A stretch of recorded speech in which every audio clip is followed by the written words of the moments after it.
2.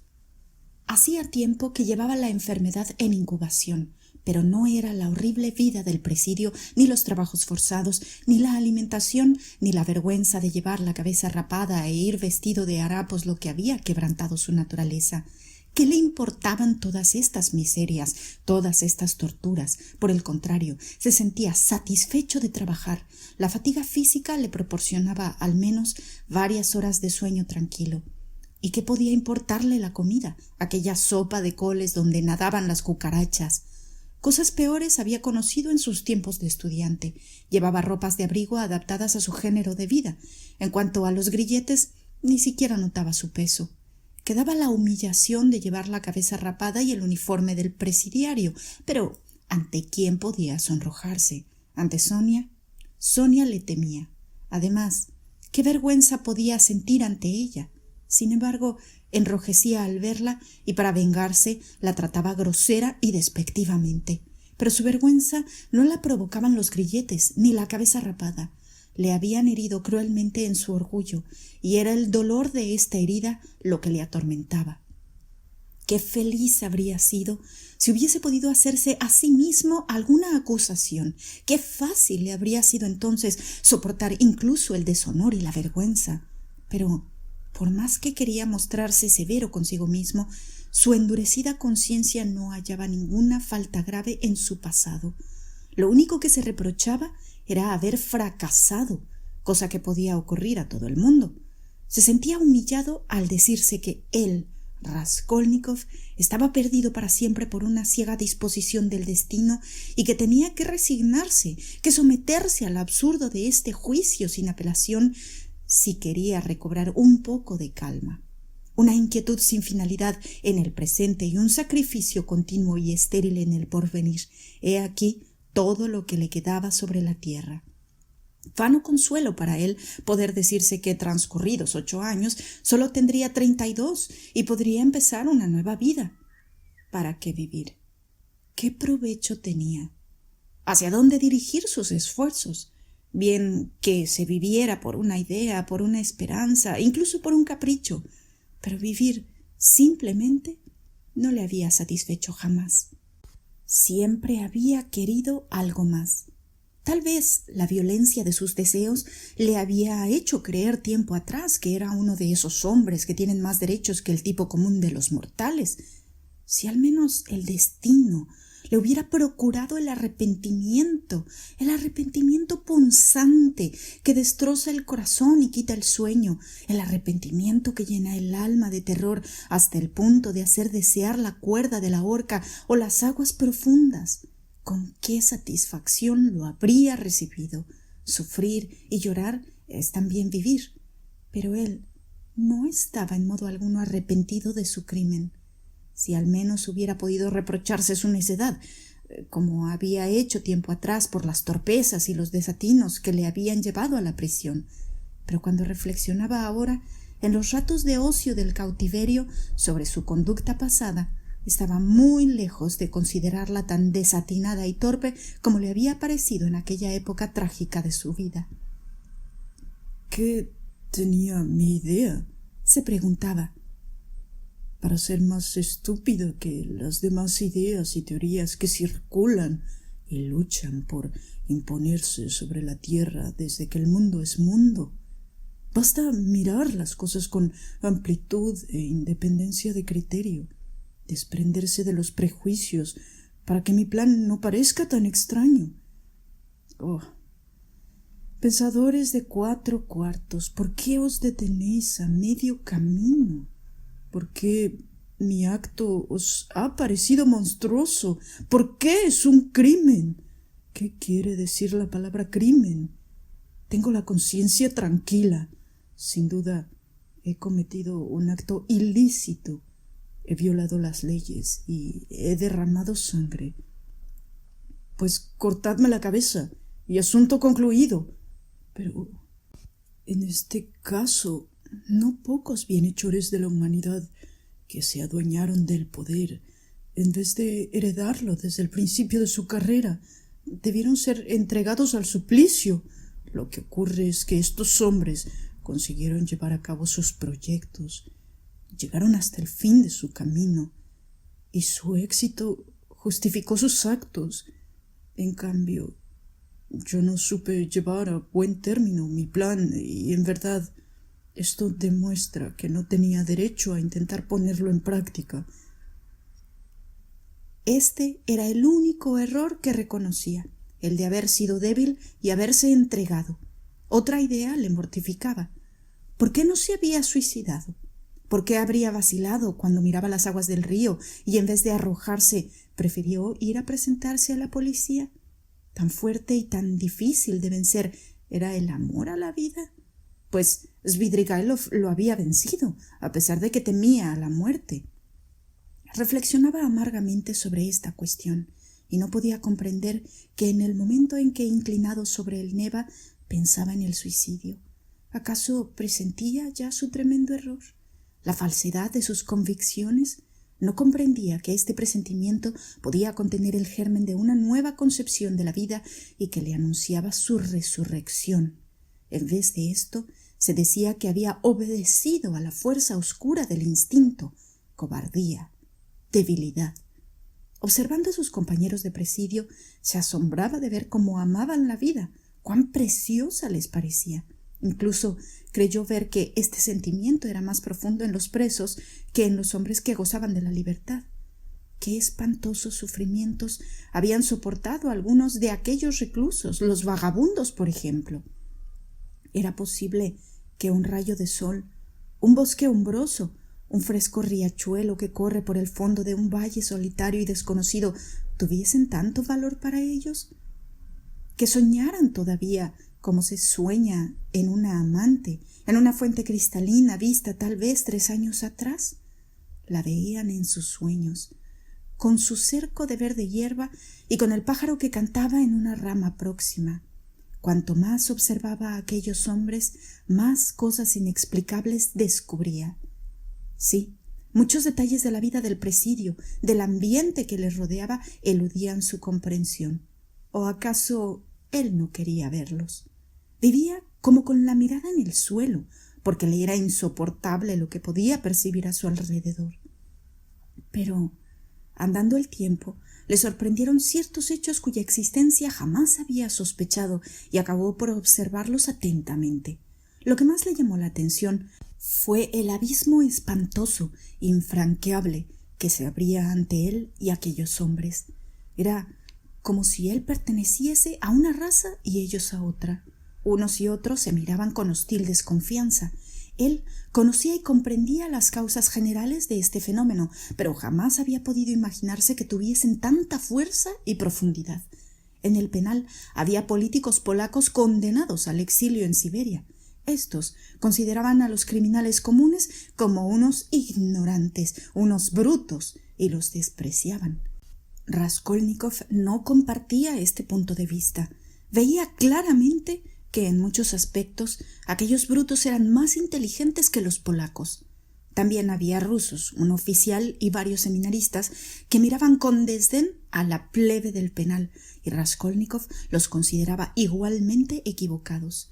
A él nadie le quería, todos se apartaban de su lado.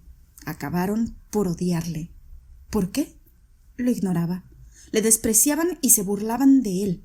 Igualmente se mofaban de su crimen, condenados que habían cometido otros crímenes más graves. «Tú eres un señorito», le decían. «Eso de asesinar a hachazos no se ha hecho para ti.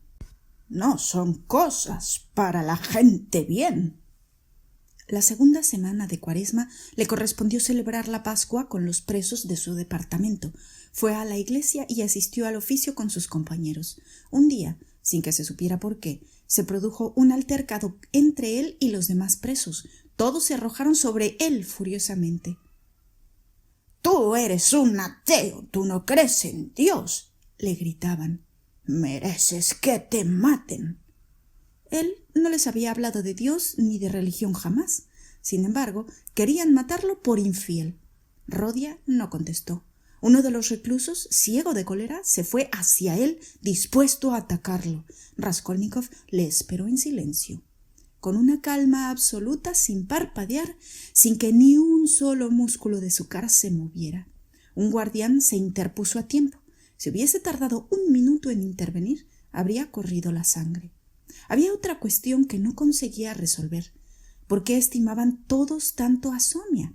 Ella no hacía nada para atraerse sus simpatías. Los penados solo la podían ver de tarde en tarde en los astilleros o en los talleres a donde iba a reunirse con Raskolnikov. Sin embargo, todos la conocían y todos sabían que Sonetchka le había seguido al penal. Estaban al corriente de su vida y conocían su dirección. Ella no les daba dinero ni les prestaba ningún servicio. Solamente una vez, en Navidad, hizo un regalo a todos los presos, pasteles y panes rusos. Pero, insensiblemente, las relaciones entre ellos y Sonia fueron estrechándose. La muchacha escribía cartas a los presos para sus familias y después las echaba al correo. Cuando los deudos de los reclusos iban a la ciudad para verlos, ellos les indicaban que enviaran a Sonia los paquetes e incluso el dinero que quisieran remitirles. Las esposas y las amantes de los presidiarios la conocían y la visitaban. Cuando Sonia iba a ver a Raskolnikov a los lugares donde trabajaba con sus compañeros o cuando se encontraba con un grupo de penados que iba camino del lugar de trabajo, todos se quitaban el gorro y la saludaban. «Querida Sonia Simonovna, tú eres nuestra tierna y protectora madrecita», decían aquellos presidiarios, aquellos hombres groseros y duros a la frágil mujercita. Ella contestaba sonriendo y a ellos les encantaba esta sonrisa. Adoraban incluso su manera de andar. Cuando se marchaba, se volvían para seguirla con la vista y se deshacían en alabanzas. Alababan hasta la pequeñez de su figura. Ya no sabían qué elogios dirigirle. Incluso la consultaban cuando estaban enfermos. Raskolnikov pasó en el hospital el final de la Cuaresma y la primera semana de Pascua. Al recobrar la salud, se acordó de las visiones que había tenido durante el delirio de la fiebre. Creyó ver el mundo entero asolado por una epidemia espantosa y sin precedentes que se había declarado en el fondo de Asia y se había abatido sobre Europa. Todos habían de perecer, excepto algunos elegidos. Triquinas microscópicas de una especie desconocida se introducían en el organismo humano, pero estos corpúsculos eran espíritus dotados de inteligencia y de voluntad. Las personas afectadas perdían la razón al punto. Sin embargo, cosa extraña, jamás los hombres se habían creído tan inteligentes, tan seguros de estar en posesión de la verdad. Nunca habían demostrado tal confianza en la infalibilidad de sus juicios, de sus teorías científicas, de sus principios morales. Aldeas, ciudades, naciones enteras se contaminaban y perdían el juicio. De todos se apoderaba una mortal desazón y todos se sentían incapaces de comprenderse unos a otros. Cada uno creía ser el único poseedor de la verdad y miraban con piadoso desdén a sus semejantes. Todos, al contemplar a sus semejantes, se golpeaban el pecho, se retorcían las manos, lloraban. No se ponían de acuerdo sobre las sanciones que había que imponer sobre el bien y el mal, sobre a quién había que condenar y a quién absolver. Se reunían y formaban enormes ejércitos para lanzarse unos contra otros, pero apenas llegaban al campo de batalla, las tropas se dividían, se rompían las formaciones y los hombres se estrangulaban y devoraban unos a otros. En las ciudades las trompetas resonaban durante todo el día. Todos los hombres eran llamados a las armas, pero ¿por quién y para qué? Nadie podía decirlo, y el pánico se extendía por todas partes. Se abandonaban los oficios más sencillos, pues cada trabajador proponía sus ideas, sus reformas, y no era posible entenderse. Nadie trabajaba la tierra. Aquí y allá los hombres formaban grupos y se comprometían a no disolverse, pero poco después olvidaban su compromiso y empezaban a acusarse entre sí, a contender, a matarse. Los incendios y el hambre se extendían por toda la tierra. Los hombres y las cosas desaparecían. La epidemia seguía extendiéndose, devastando. En todo el mundo solo tenían que salvarse algunos elegidos, unos cuantos hombres puros destinados a formar una nueva raza humana, a renovar y purificar la vida humana. Pero nadie había visto a estos hombres, nadie había oído sus palabras, ni siquiera el sonido de su voz. Raskolnikov estaba amargado, pues no lograba librarse de la penosa impresión que le había causado aquel sueño absurdo. Era ya la segunda semana de Pascua. Los días eran tibios, claros, verdaderamente primaverales. Se abrieron las ventanas del hospital, todas enrejadas y bajo las cuales iba y venía un centinela. Durante toda la enfermedad de Rodia, Sonia solo le había podido ver 2 veces, pues se necesitaba para ello una autorización sumamente difícil de obtener. Pero había ido muchos días, sobre todo al atardecer, al patio del hospital para verlo desde lejos, un momento y a través de las rejas. Una tarde, cuando ya estaba casi curado, Raskolnikov se durmió. Al despertar, se acercó distraídamente a la ventana y vio a Sonia de pie junto al portal. Parecía esperar algo. Raskolnikov se estremeció. Había sentido una dolorosa punzada en el corazón. Se apartó a toda prisa de la ventana. Al día siguiente, Sonia no apareció. Al otro, tampoco. Rodia se dio cuenta de que la esperaba ansiosamente. Al fin dejó el hospital. Ya en el presidio, sus compañeros le informaron que Sonia Simonovna estaba enferma. Profundamente inquieto, Raskolnikov envió a preguntar por ella. Enseguida supo que su enfermedad no tenía importancia. Sonia, al saber que su estado preocupaba a Rodia, le escribió una carta con lápiz para decirle que estaba mucho mejor y que solo padecía un enfriamiento. Además, le prometía ir a verlo lo antes posible al lugar donde trabajaba. El corazón de Raskolnikov empezó a latir con violencia. Era un día cálido y hermoso. A las 6 de la mañana, Rodia se dirigió al trabajo, a un horno para cocer alabastro que habían instalado a la orilla del río en un cobertizo. Solo 3 hombres trabajaban en este horno. Uno de ellos se fue a la fortaleza, acompañado de un guardián en busca de una herramienta. Otro estaba encendiendo el horno. Raskolnikov salió del cobertizo, se sentó en un montón de maderas que había en la orilla y se quedó mirando al río ancho y desierto. Desde la alta ribera se abarcaba con la vista una gran extensión del país. En un punto lejano de la orilla opuesta alguien cantaba y su canción llegaba a oídos del preso. Allí, en la estepa infinita inundada de sol, se alzaban aquí y allá como puntos negros apenas perceptibles las tiendas de campaña de los nómadas. Allí reinaba la libertad. Allí vivían hombres que no se parecían en nada a los del presidio. Se tenía la impresión de que el tiempo se había detenido en la época de Abraham y sus rebaños. Raskolnikov contemplaba el lejano cuadro con los ojos fijos y sin hacer el menor movimiento. No pensaba en nada. Dejaba correr la imaginación y miraba, pero al mismo tiempo experimentaba una vaga inquietud. De pronto vio a Sonia a su lado. Se había acercado en silencio y se había sentado junto a él. Era todavía temprano y el fresco matinal se dejaba sentir. Sonia llevaba su vieja y raída capa y su chal verde.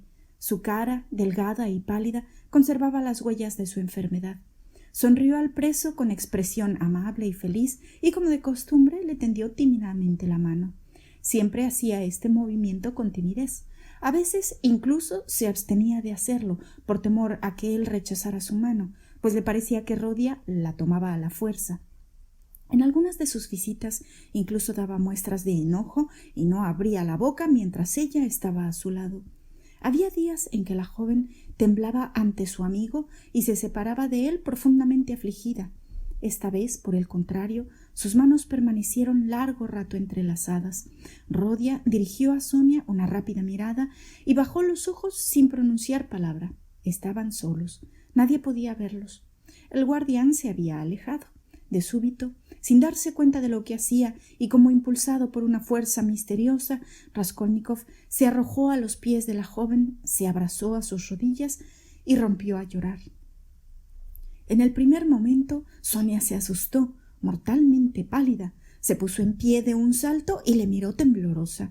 Pero al punto lo comprendió todo, y una felicidad infinita centelleó en sus ojos. Sonia se dio cuenta de que Rodia la amaba. Sí, no cabía duda, la amaba con amor infinito. El instante tan largamente esperado había llegado. Querían hablar, pero no pudieron pronunciar una sola palabra. Las lágrimas brillaban en sus ojos. Los dos estaban delgados y pálidos, pero en aquellos rostros ajados brillaba el alba de una nueva vida, la aurora de una resurrección. El amor los resucitaba. El corazón de cada uno de ellos era un manantial de vida inagotable para el otro. Decidieron esperar con paciencia. Tenían que pasar 7 años en Siberia. Qué crueles sufrimientos y también qué profunda felicidad llenaría aquellos 7 años. Raskolnikov estaba regenerado, lo sabía, lo sentía en todo su ser. En cuanto a Sonia, solo vivía para él. Al atardecer, cuando los presos fueron encerrados en los dormitorios, Rodia, echado en su lecho de campaña, pensó en Sonia. Incluso le había parecido que aquel día todos aquellos compañeros que antes habían sido enemigos de él le miraban de otro modo. Él les había dirigido la palabra y todos le habían contestado amistosamente. Ahora se acordó de este detalle, pero no sintió el menor asombro. ¿Acaso no había cambiado todo en su vida? Pensaba en Sonia. Se decía que la había hecho sufrir mucho. Recordaba su pálida y delgada carita, pero estos recuerdos no despertaban en él ningún remordimiento, pues sabía que a fuerza de amor compensaría largamente los sufrimientos que le había causado. Por otra parte, ¿qué importaban ya todas estas penas del pasado, incluso su crimen, incluso la sentencia que le había enviado a Siberia? Le parecían acontecimientos lejanos que no le afectaban. Además, aquella noche se sentía incapaz de reflexionar largamente, de concentrar el pensamiento, solo podía sentir. Al razonamiento se había impuesto la vida, la regeneración alcanzaba también a su mente. En su cabecera había un evangelio, lo cogió maquinalmente. El libro pertenecía a Sonia, era el mismo en que ella le había leído una vez la resurrección de Lázaro. Al principio de su cautiverio, Raskolnikov esperó que Sonia le perseguiría con sus ideas religiosas. Se imaginó que le hablaría del Evangelio y le ofrecería libros piadosos sin cesar. Pero, con gran sorpresa suya, no había ocurrido nada de esto, ni una sola vez le había propuesto la lectura del libro sagrado. Él mismo se lo había pedido algún tiempo antes de su enfermedad y ella se lo había traído sin hacer ningún comentario. Aún no lo había abierto. Tampoco ahora lo abrió, pero un pensamiento pasó veloz por su mente. ¿Acaso su fe, o por lo menos sus sentimientos y sus tendencias, pueden ser ahora distintos de los míos? Sonia se sintió también profundamente agitada aquel día y por la noche cayó enferma. Se sentía tan feliz y había recibido esta dicha de un modo tan inesperado que experimentaba incluso cierto terror. 7 años, solo 7 años. En la embriaguez de los primeros momentos poco faltó para que los dos considerasen aquellos 7 años como 7 días. Raskolnikov ignoraba que no podría obtener esta nueva vida sin dar nada por su parte, sino que tendría que adquirirla al precio de largos y heroicos esfuerzos. Pero aquí empieza otra historia, la de la lenta renovación de un hombre, la de su regeneración progresiva, su paso gradual de un mundo a otro y su conocimiento escalonado de una realidad totalmente ignorada. En todo esto habría materia para una nueva narración, pero la nuestra ha terminado.